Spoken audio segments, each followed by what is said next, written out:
Welcome back. In this segment, we talk about the future of UAVs, or maybe even Singapore's warfare. Amanda, you want to tell us a bit about the future of warfare? That's right. Actually, I met up with Dr Bernard Loo, and then he also discussed a bit about warfare, like in the future, what it's going to be like maybe in 20 years' time. So maybe let's take a look and find out more. What would you say is like the future of UAVs in Singapore in, say, 20 years' time?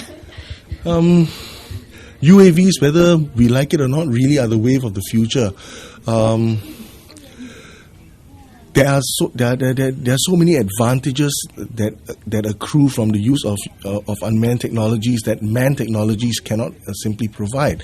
One of the things is that UAVs are relatively cheap.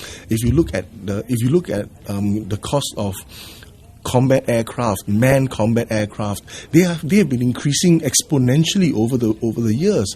The Joint Strike Fighter, as an example, was initially thought of as a relatively cheap air combat platform that could be widely produced and sold to allied countries. But the way the operating costs of that particular system has been going, it's been escalating quite significantly, and we're now looking at the possibility of Joint Strike Fighter being around the range of between 80 to 100 million US dollars per aircraft.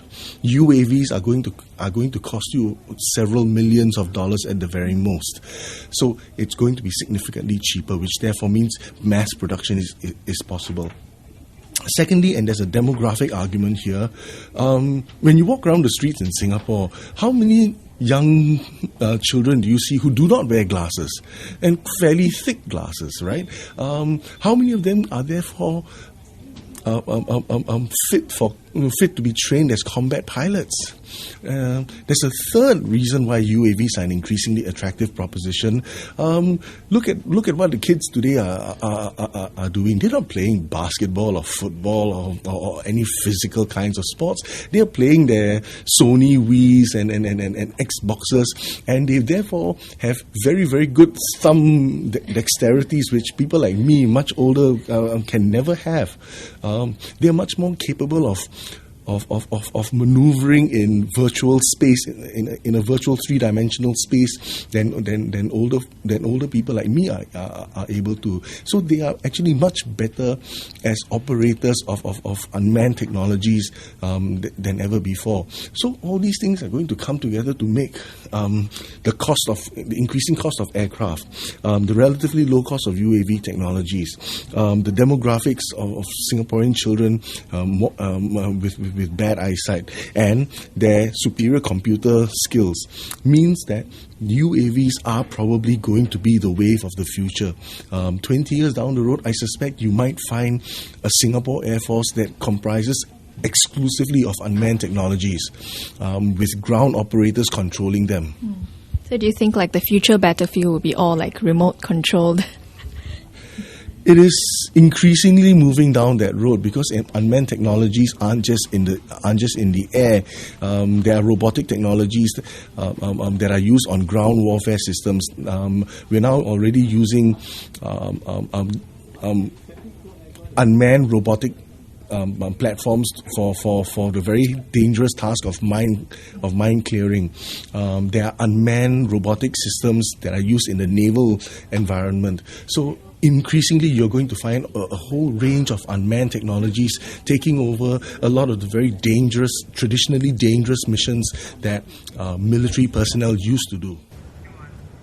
Yeah, I think this is where it gets like really interesting as well, because like the future of warfare, like when I was serving the army, I was thinking like, a lot of stuff that I was doing, like running around and all that, like, I mean, I at that point of time, I was still playing games and all that. I'm thinking like, can we all like mechanize all of this? And I think, looking at the UAVs is really like, I mean, like what Bernard Loo said, wave of the future and all that. And maybe in the future, it could be entirely mechanized, and you just have very, like what Dr. Bernard Loo says, very unfit young people with bad eyesight manning the whole thing. Actually, that's where it benefits you, because I agree with his point that you've got kids of this generation. Basically, you sit on the MRT to work, and you see everybody just plugged in to their PlayStations and stuff, and with that, you have especially with our Singapore's